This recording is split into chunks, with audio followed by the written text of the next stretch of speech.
నగర ఎమ్మెల్యే గాలి భానుప్రకాష్ తిరుపతి ప్రెస్ క్లబ్లో మీడియా సమావేశంలో మాట్లాడారు. ఇవాళ రోజా మాట్లాడడం మనం చూసాం. ఆమె వాడిన భాష కానీ పదజాలం కానీ నిజంగా చెప్పాలంటే యావత్ ఆంధ్ర రాష్ట్రం కూడా అసహించుకునే పరిస్థితి కనపడతా ఉంది. మొత్తం ఆంధ్ర రాష్ట్రం,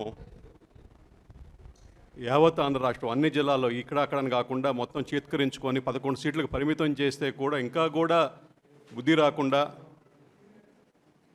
ఏదంటే అదే మాట్లాడుతూ ఉంది. నిజంగా చెప్పాలంటే జగన్మోహన్ రెడ్డి గాడు అని మాతో అనిపించాలని చెప్పి ఉరువులు ఆడుతున్నట్టుంది ఆమె. అంటే జగన్మోహన్ రెడ్డిని తిట్టించాలని ఉంది.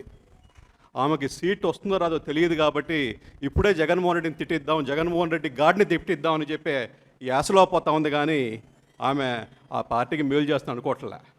ఎక్కడన్నా కూడా ప్రజా సమస్యల మీద పోరాడతారు, ప్రజల కోసం పోరాడతారు. కానీ వీళ్ళంతా కూడా సబ్జెక్ట్ లేదు, ఈ కూటమి పాలన బ్రహ్మాండంగా ఉంది, ఎక్కడ పోయినా కూడా వాళ్ళకి జనాదరణ ఉంది, దానికని చెప్పేసి డైవర్షన్ టాక్టిక్స్ చేద్దాం, ఉన్నది లేనట్టుగా గోబల్స్ ప్రచారం చేద్దాం, లేని సమస్యలు సృష్టిద్దాం. మనం చూసాం తిరుమలలో బీరు బాటిల్ తీసుకెళ్ళేసి మళ్ళీ దాన్నే వీడియోలు పెట్టి తీసి మొత్తం కూడా అపచారం చేసినట్టు. అంటే వాళ్ళే బీరు బాటిల్ పెడతారు, సీసాలు పెడతారు, వాళ్ళు మళ్ళీ పోయేసి దాన్ని తీసి మొత్తం అపచారం జరిగిందని ప్రచారం చేస్తారు. అంటే వాళ్ళు ఎక్కడికన్నా దిగజాడడానికి తగ్గరని చెప్పేసి ఇదొక ఉదాహరణ మాత్రమే. ఇంకా చెప్పాలంటే క్రిస్టియానిటీకి అవమానం చేస్తున్నాడు జగన్మోహన్ రెడ్డి. భారతదేశ చట్టంలో కానీ రాజ్యాంగంలో కానీ క్రిస్టియన్స్కి ఎక్కువ తక్కువ అని చెప్పలే, వాళ్ళకి సమాన హక్కులు ఉన్నాయి. క్రిస్టియన్ అని చెడిసి ఆంధ్రప్రదేశ్ ప్రజానీకం ఆయనకు ఓటేసి ముఖ్యమంత్రిని చేశారు. అయినా కూడా ఇవాళ ఆయన క్రిస్టియన్ కాదు, నేను హిందువుని అని చెప్పుకుంటున్నాడు. అంటే ఇంటి మీద సెలవేసుకుంటావు, సమాధుల మీద సెలవేసుకుంటావు, చేసేవన్నీ అపచారాలు. అంటే ప్రజల గుడ్డోళ్ళు ఏమి చూడరు, నేనేం చేసినా చెల్లుబాటు అవుతుంది, ఏ అబద్ధాలు చెప్పినా 10 సార్లు గట్టిగా చెప్తే అదే నిజాలు అవుతాయి అని చెప్పే ధోరణి అవలంబిస్తూ ఉన్నారు. నిజంగా చెప్పాలంటే ఇవాళ మన భారతదేశంలో క్రిస్టియానిటీ పాటిస్తున్న అందరినీ కూడా అవమానిస్తున్నాడు అతను. ఇలాంటి వాళ్ళు ఆ మతానికే గ్రహచేటు. ఇవాళ అన్ని మతాలు సమానం మన రాజ్యాంగం ప్రకారం. ప్రతి ఒక్క భారతీయుడికి వాళ్ళ ఇష్టం వచ్చిన మతం ఆచరించుకునే హక్కు ఉంది. అంటే ఉగాది వస్తే గుడికి వెళ్ళాలంట. మీరు చేసిందేంటి? సినిమా సెట్టింగ్ చేసుకున్నారు. సినిమా సెట్టింగ్ వేసుకొని ఇవాళ అయ్యోరు చెప్తున్నాడు ఒక 3 ప్రదక్షిణాలు చేయండి అంటే దాన్ని కూడా నిరాకరించారు. క్రిస్టియానిటీ ఆచరించడం తప్పు కాదు. ఇప్పుడు నువ్వు తిరుమలకి వెళ్తావు, డిక్లరేషన్ సైన్ చేయడానికి ఏంటి పాపం నీకు మన ఆంధ్రప్రదేశ్ చట్టంలో ఎక్కడ కూడా ముఖ్యమంత్రి పోవాలి తిరుమలకని ఎక్కడ రాయలే. నువ్వు పోకపోయినా పనులు జరుగుతాయి. అంటే మొత్తం కూడా మసి ఊసి మారేడుకాయ చేద్దాం, ప్రజల్ని తప్పుదోవ పట్టిద్దాం అనే ఒక ధోరణి తప్పితే ఇంకేమీ లే అక్కడ. నాకు తెలిసినంత వరకు నేను చాలా రోజుల నుంచి గమనిస్తున్నా రోజాని. ఆమెకి ఏదైనా ఇష్టం లేకపోతే ఆమె తిట్టించడానికి ప్రయత్నం చేస్తూ ఉంటుంది. జగన్మోహన్ రెడ్డిని తిట్టించడానికే ఈ ప్రయత్నాలు చేస్తుందని నేను అనుకుంటున్నా. నిజంగా చెప్పండి, ఆమె పక్కన పెద్ద మనిషి అంటూ తిరుగుతున్నాడు కరుణాకర్ రెడ్డి. ఏం గాడిదలు కాస్తున్నాడా లేదా బుద్ధి ఉందా లేదా? ఆమె మాట్లాడుతుంటే ఏం చేస్తున్నాడు అసలుకి? ఆయన ఏదో సంస్కారం గురించి నీతుల గురించి నియమ గురించి మాట్లాడుతుంటాడు. అసలు పెద్దరికం చేస్తుంటాడు. ఇదే పెద్దరికం.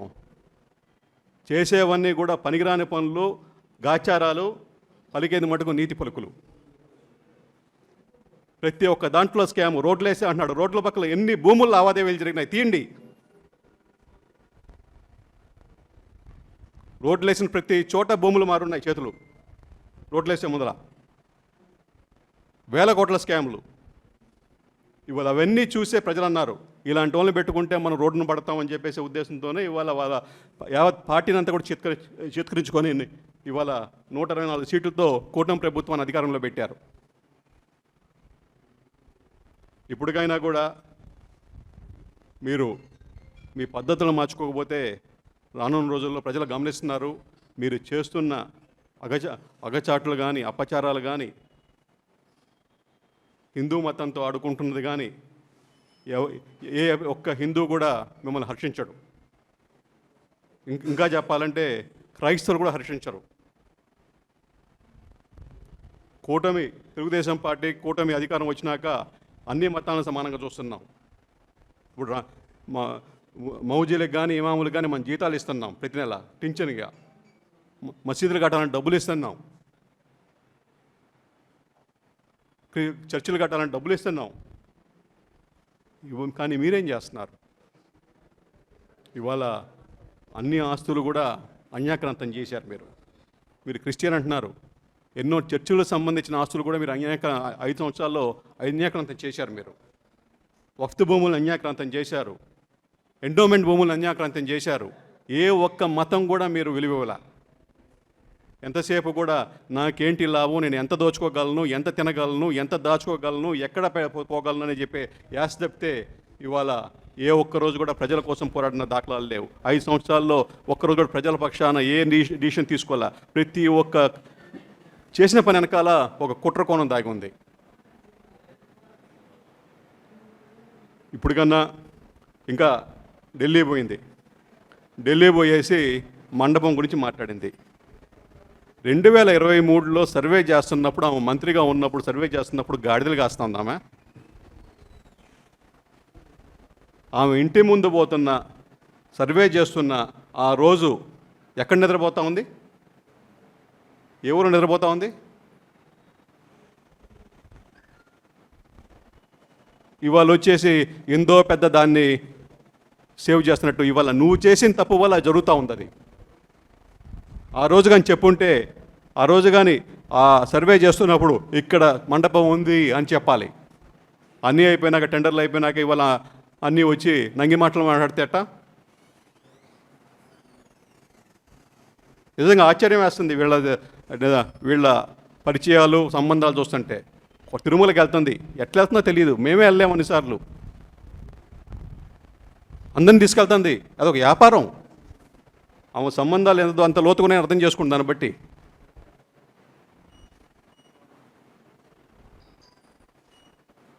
ఇదే విధంగా కానీ రోజా మాట్లాడితే ఆమెకైతే నా దేశంతో టికెట్ అయితే ఇచ్చేది లేదు, చచ్చేది లేదు. కానీ పద్ధతులు మార్చుకోకపోతే జనాలు కూడా ఇప్పటికే ఎక్కడ పోయినా కూడా నగిరంటే అబ్బాబ్బా ఈ ఆమె అంటారు. భాష అనేది నీ ఒక్కదానికే కాదు, అందరికీ వస్తుంది. మేము గౌరవం ఇచ్చి పుచ్చుకోవాలనుకుంటాం. ఇంతకుముందే అన్నారు వచ్చే ముందల, వెంట మీద రాయేస్తున్నావు బాను అని.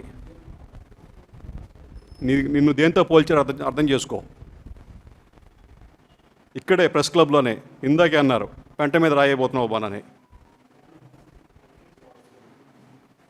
దాన్ని బట్టి అర్థం చేసుకో నీ పరిస్థితి ఏంటో, నీ గురించి జనాలు ఏమనుకుంటున్నారు అనేది. Local body